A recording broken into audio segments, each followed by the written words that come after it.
Hi, we're the Little Humans Big Dreams team. I'm Anika Furman. And I'm Philip Morrison, and we're co-creators of Little Humans Big Dreams. And I'm Dr. Sabrina Bradbury Siegel, Director of the Brain and Body Integration Program. We're so excited to share a sneak peek into our unique Brain and Body Integration Program. We'll be talking about emotion regulation and sharing techniques for how parents and young people can process emotions in a healthy way to improve their well-being. These tools are helpful for kids and teens of all ages, including young people with mental health conditions like depression, anxiety, ADHD, and autism. When we talk about emotion regulation, first we have to start with emotion identification. And this is a really interesting topic because let me ask you guys a question. Do you wish that you somehow had the language to understand your emotions from the time that you were younger and not have to deal with some of the problems that come up when we're adults? Of course, 100%. 100%. 100%. That's one. Yeah, I still don't have the language now. That's one of the reasons why we're doing what we're doing, is that we wish we had those resources and those tools when we were younger. I think it would have helped us not deal with or deal with life situations in an easier, more manageable way, Right. than we did. So Right. And so if we were to look at emotion, I think you said it best, Anika, in one of our conversations, that emotion is actually just energy in motion, right? And one of the most unique components about our program is that we really want children and young people and adolescents to learn that there's this powerful integration between the brain and their body. And our bodies hold on to this energy as we're going throughout our lives, and those are our emotions. So if we don't have the language or the tools equipped to try to process these emotions in a healthy way, our bodies will tend to kind of hold on to this energy, especially if we've been through some challenging experiences or even traumas as young people. And so we might not even realize that we have this sort of built up energy that's still, it's like a memory that our body holds. And so some of the techniques that we start out with in the brain and body integration program has to do with this physicality, this physical component where we're actually working through discharging that energy. And I know, Phil, you have experienced this with, through physical fitness, through personal training, through your clients. You've probably experienced that a lot. Basically, we start out with these techniques, everything from understanding where these emotions feel in our body, where we can actually locate them. A lot of times people will say like your stomach. Sometimes people will say their chest or their head, right? And so some of these more basic exercises is really just understanding how they feel in our body and then working through that kind of energy to discharge it. So we have these tapping exercises that we do. We have these grounding exercises that we do. And I won't go through all of them, but one technique we use is something that starts very basic, where we just have the young person looking down at their feet in their socks, and they just kind of wiggle their toes and they feel their feet firmly planted on the ground. And that is a sense of security and safety, right?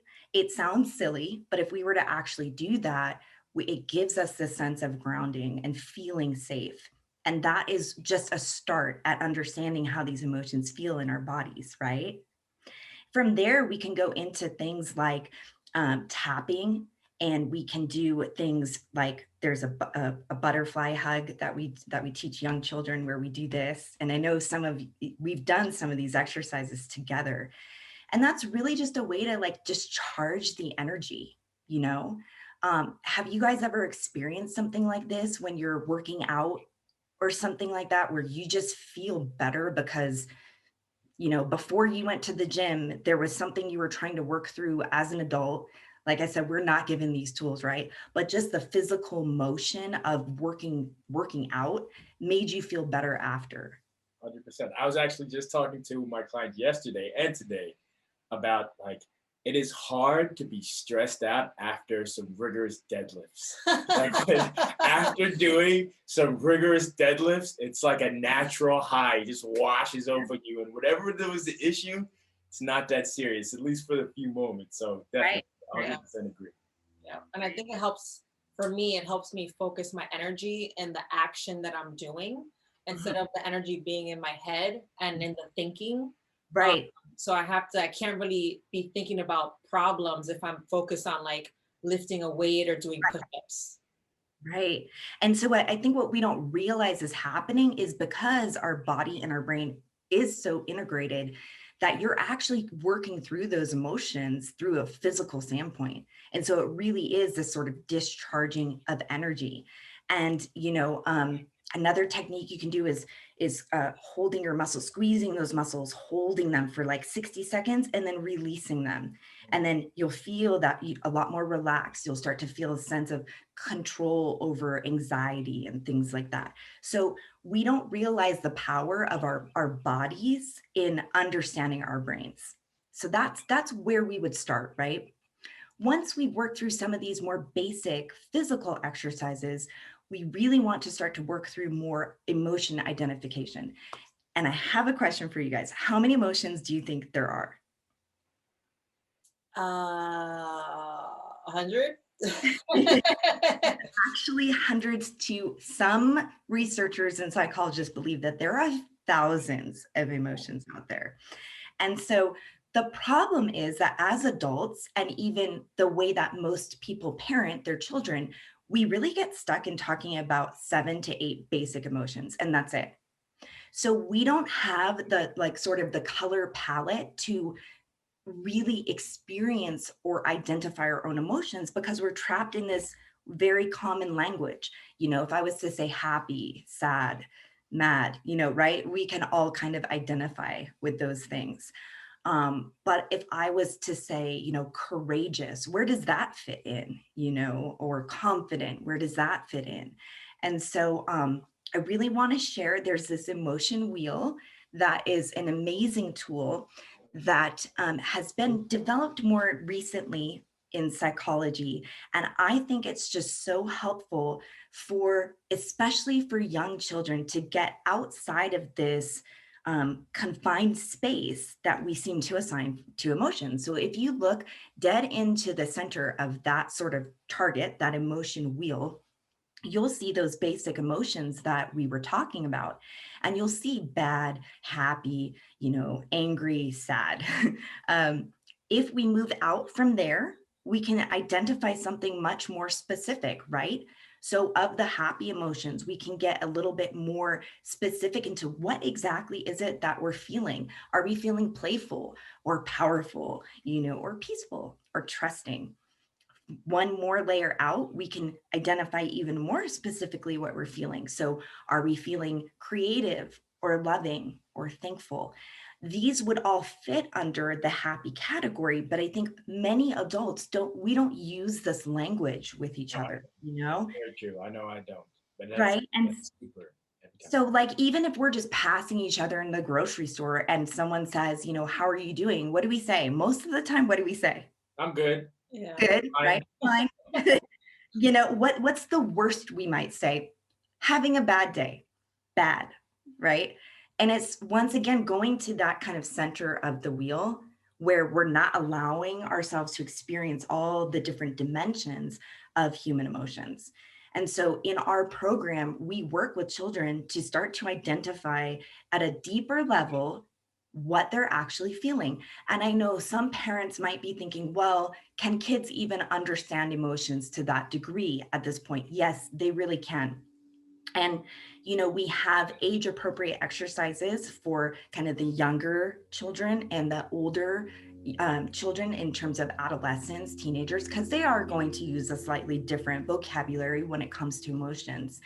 But we start to work through things like where we do an emotion body map. So we have it's like a drawing of a person's body, and we have them identify, where in the body are they feeling this emotion. That's very important because if a young person is getting angry because of certain things going on in their lives. And they always feel that feeling, say in their chest. Maybe they weren't even paying attention to that before. So there's like this tightness in their chest that they feel.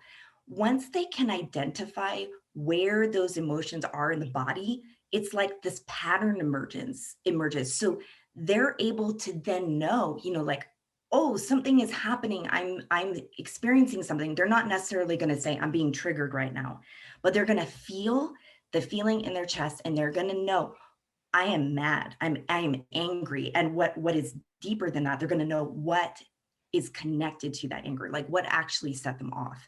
So in working through these exercises, we begin to understand ourselves better, and we begin to be able to empower ourselves better.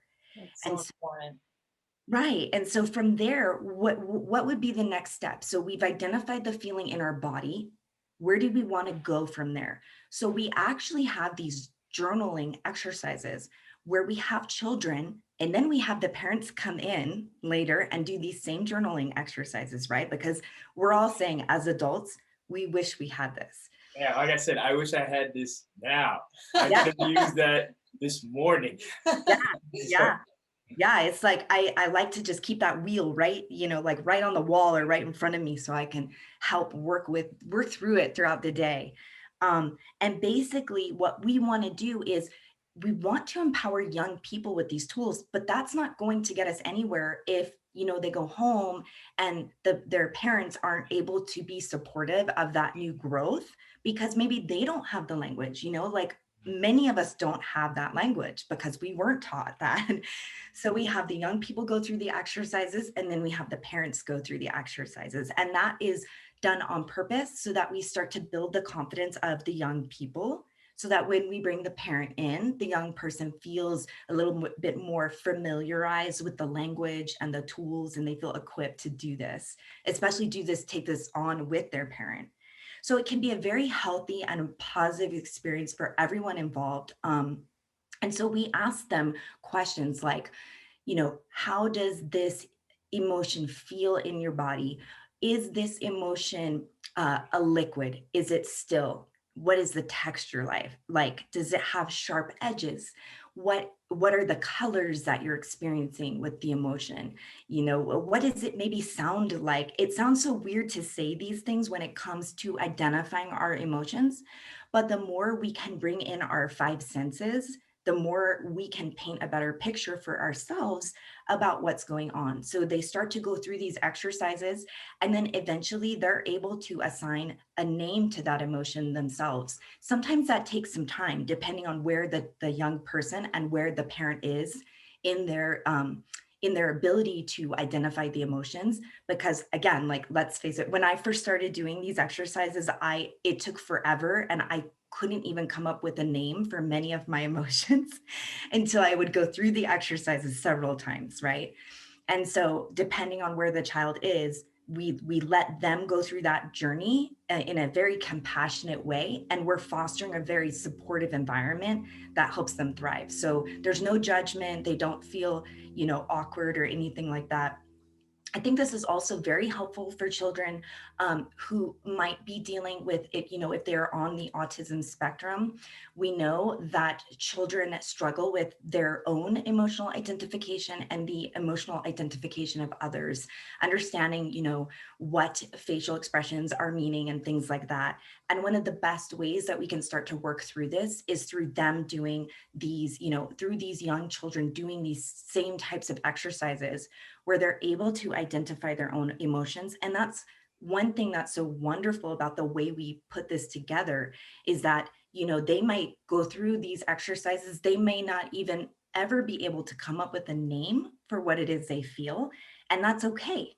That's okay, because as long as they know how to identify it, and then we work through how to regulate their emotions in a really healthy way, so that we're not being, we're not engaging in unhealthy behavior that could be detrimental to the people around us. And I think So, it's super helpful too to help create a deeper connection between parent and child when we're talking about emotions. It's typically, I know for me, I didn't grow up talking about my emotions with my parents. Yeah. So I think it'll enable a deeper connection within the family dynamics too. Absolutely. Yeah, absolutely. And so that's really what this program fosters. And then, the way that all of our techniques are set up, like even our grounding exercises and our meditation techniques, we work with, students who might struggle with ADHD. And so most people would say, okay, there's no way my child is going to be able to sit down and do a meditation. So we have variations of that. We have a walking meditation where it can be very effective for people who struggle with focusing. And there's a very basic meditation that we use where you want to picture your thoughts. Oftentimes, people who have difficulty focusing during meditation have such a hard time because they're trying to stop their thoughts from sort of floating by. Instead, if we use a very powerful type of visualization, we can imagine that these thoughts are like little seeds of a dandelion, like if you blow on a dandelion and you just let them float by.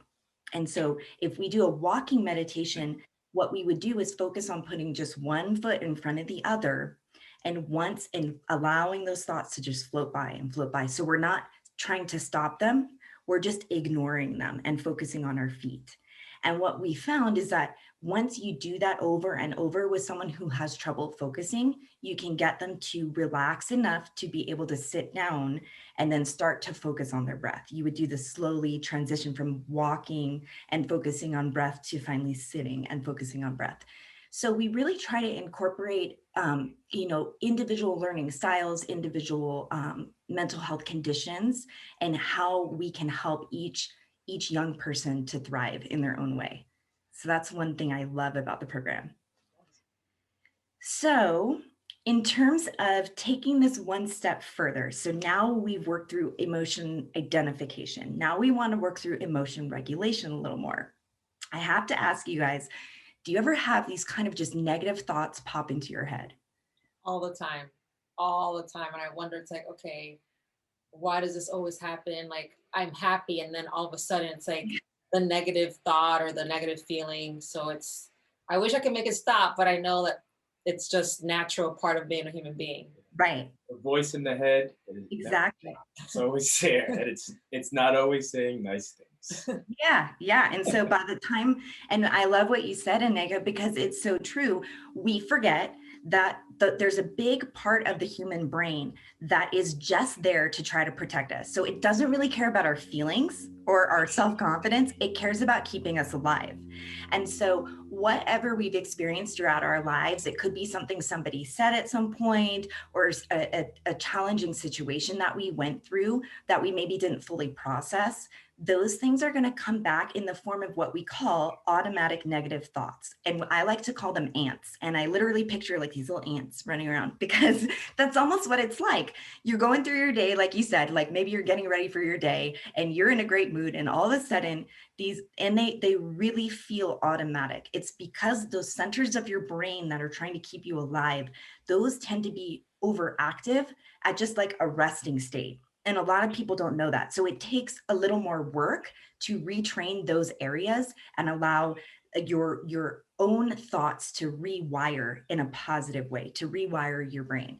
So a question for you. So when those negative thoughts automatically pop in your head, a practice for us to do is just to do like the meditation and just be with the thought and let it just do whatever it does and then go on our day? Or like, what do you suggest as a technique for us to manage that?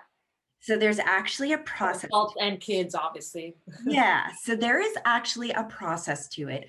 One thing we want to do is we don't ever want to ignore these negative thoughts. So one thing that I strongly dislike in pop psychology is what they'll tell you is just make it stop, or ignore that thought, or throw it away, and just just think of something positive. Well, that never works, right? Has that ever worked when you just try to ignore it and then think of something positive? I'm going to explain to you why that doesn't work. And it has to do, once again, with the human brain. So what we have to do is, in a way, we have to be like little scientists. And it sounds like it's a lot of work up front, But as you get into this method of doing it, you get quicker and quicker at it, and you're actually rewiring your brain. So it's not a difficult skill. Once you know what to do, then you just do it, and you can do it on the spot, and it gets easier and easier. So what we do is we take that negative thought, and the first thing that I have to share with you guys is that all of these negative thoughts, researchers have found out they actually fall into different categories. Do you know how many categories there are? 17. Yeah, there are 17. We worked on this together. But a lot of people wouldn't think that, right? Like if I was to ask you where, like how many categories, I would probably say, I don't know, like 3, right? Like that kind of blows my mind. There's 17 categories. I'm not going to go into them, but they range from things like mind reading, where you think you know what the other person is thinking, and it's always negative. Okay, so whatever the person is thinking about you is always negative, according to these ants. And another category would be like fortune telling. So you go to the worst case scenario, and it is your brain somehow knows this is exactly what's going to happen, and it is never good. Do that all the time. Yeah, another category is catastrophizing. So like something bad happens, it's not really that big of a deal, but your brain freaks out and you literally think you're going to die. Like without telling other people, that's where your brain goes to. Another one is personalization. So it's like as if you're filtering everything someone else says and you're taking it personal. It has something negative or bad to do with you. So again, I'm not going to go into all of them, but we'll take a classic example, but I'm going to talk about this in the format of young people so they can, kind of relate and connect with this. So say we're back in school, okay, and we my cat just sneezed. Okay, so say we're back in school and we walk into the cafeteria and someone that we really like, they walk by and they just don't say hi to us. What would we do if we didn't have these skills? How would we interpret that? I would feel so insecure. I would feel upset. Like he ignored me. Like I'm not cute. I'm not pretty. I'm not his type. Right. And like me. And it would just be like a downward spiral of like, Or I'd be going through things like, did I do something to that person? And what did I do? What happened? And like, that happens today. It happens to a lot of people. So then with that scenario, if those are your thoughts that are going through your head, how would that make you feel? And Naka touched a little bit on it, but like, how would it make you feel? Would it be a good feeling? Well, I feel like I did something wrong, and it's like, oh man, what did I do? I did something wrong. I don't feel good. Overall, I don't feel good, and I definitely feel smaller. I contract. Disempowered. Like my stomach, I feel a lot of my emotions in my stomach. Right. And then like my head too, disempowered, insecure. Okay. Very self-conscious. Yeah, self-conscious, lack of confidence. Okay. Like to Phil's point, I feel small and not empowered. Okay, so very negative emotions, right? We probably would feel like we wouldn't want to stay in that space, right? So now, if you were to see that person again, how would you alter your behavior based on what thoughts you thought and how that made you feel? What would you do maybe when you see the person the next time? Yeah, well, in my case, like if I think I did something wrong, I may either be overly nice, or maybe I even go up to him and be like, "Hey, man, did I do anything? Like, what's like, did I, And most of the time they're like, "What? Like, no." Well, I have a frame of mind of like a girl. Like if I liked the guy in high school, I feel like I would just be shy and like shut down because I would avoid feeling rejection again. Yeah. So you would either like confront the person in maybe not so much of an appropriate way, which would be kind of awkward, right? Or you might even lash out at them if you're feeling angry, if it made you feel angry, or you're going to go into avoidance and just completely forget about that person or avoid them and potentially not have not foster a healthy relationship with that person, right? Because you're feeling these negative feelings. Okay. So I'm going to go through how we would cognitively restructure this. So say you go into the cafeteria, the person doesn't say hi. you're going to have those negative thoughts right away, because remember, it's so automatic. It's so difficult. We can't just say, no, don't think that. Okay, think something positive, right? If I was to use that idea of pop psychology, what I tell you to do is ignore that that person doesn't like me, and tell myself that person loves me, So what you're doing is you're coming up with something that's not necessarily seated in reality. This is what we're going to do instead. Person doesn't say hi to me. Okay. Is it possible that the person doesn't like me? We're going to very quickly weigh this evidence. What is my relationship with this person? So maybe it's an acquaintance, someone you see once in a while. What have all my interactions been? Have they been positive? Yeah, they've been super positive. Like, we laugh, we talk. They are usually really easygoing with me. We have some great times together. So, okay, now, has that person ever interacted with me in a negative way? No. Is there anything else I'm forgetting that might have changed or altered this relationship that I'm aware of? No. Okay. So now we've quickly weighed that evidence. Is there any evidence to support that irrational, automatic negative thought that this person doesn't like me? Nope. So what are we going to say instead? We're going to say the reality is that this person is probably having a bad day. Something else is going on. Maybe there are factors that have nothing to do with me. And that's the reality. So now you have a real thought, a thought that's based on reality, that's rational. Now, how does that make you feel? If we went through that scenario, what are the emotions you would feel? Calm. Yeah. Reassured. Right? Relieved. Yeah, relieved. Relieved. Yeah. Yeah. Yeah. Just confident. Yeah. Yeah. Okay. So then now when you see that person the next time, how would your behavior change? I would probably smile and say hello. Okay. So a healthy interaction, right? Okay. So that's exactly what cognitive restructuring and reframing is. So in this program, what we do is we have the children start to identify what some of these thoughts are. We help them to figure out what their favorite categories are. So you know how I talked about the 17 categories? We all have our favorites. And that's what you'll start to notice the more you write them down. You'll start to notice they tend to fall into like these top 5 categories, and you like to use them all the time. And then even adults who get this down, and this is a really good skill, when they are stressed out, they tend to resort to those 5 categories.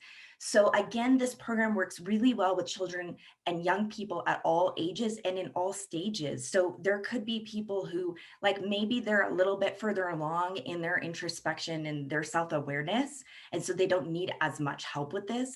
But ultimately, whenever we get stressed, or we're under a lot of, or we're feeling anxiety or something like that, then we're going to resort to these things. So you might even have young people say, well, I don't really do this. And then we ask that question in the exercises, okay, what do you resort to when you feel stressed? If you're having a bad day, then what are your favorite categories? From there, we work through these examples of, okay, how are we going to cognitively restructure this, reframe it? And again, it seems like, oh, that's kind of a lot of work, but the more your brain practices it, the better it gets. And then the beauty of it is that this becomes automatic. As soon as those automatic thoughts come up, what you've done, what you've learned in terms of these skills goes in, you've rewired the brain, and that becomes automatic. So now you're left with these very healthy, positive emotions. And that's the final component in these exercises, is that once we've practice these skills, we really want to re-identify with the new and positive emotions, because that's one aspect that absolutely will help young people thrive in emotional health. So training and development. Yeah. Amazing. Thank you so much, Dr. Sabrina. You're are a welcome. rock star. As always. You guys are amazing, and I love being part of this team. And we'd love to have you. So thank you. And I hope you guys enjoyed learning more about emotion regulation and our program. Visit us at our website, littlehumansbigdreams.com.